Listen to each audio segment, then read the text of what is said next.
So a lot of recipes now call for people to brine their turkey.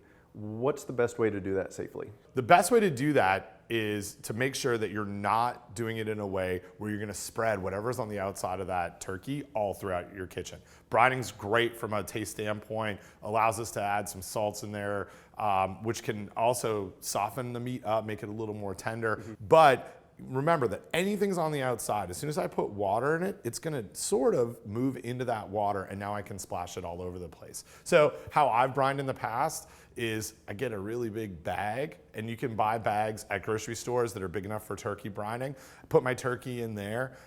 I will actually do this outside in the garage, so I'm not gonna contaminate my kitchen area where I'm gonna be doing any of my meal preparation. Take that bag, fill up with the brine, water, any of the spices that are in there, tie it up. I actually will double bag it because I wanna brine mine in the refrigerator overnight, usually like 12 hours, but I'm really careful to make sure that I'm not leaking any liquid out.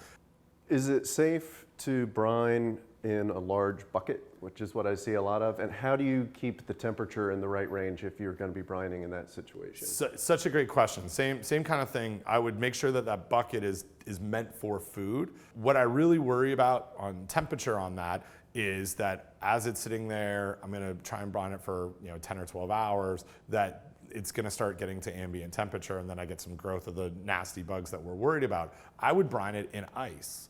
So I would get a situation where I've got this bucket, I drop my turkey in there, and then I'm gonna put ice on top of that to make sure that I'm keeping it below 41 degrees. And then I'm gonna monitor it with a thermometer.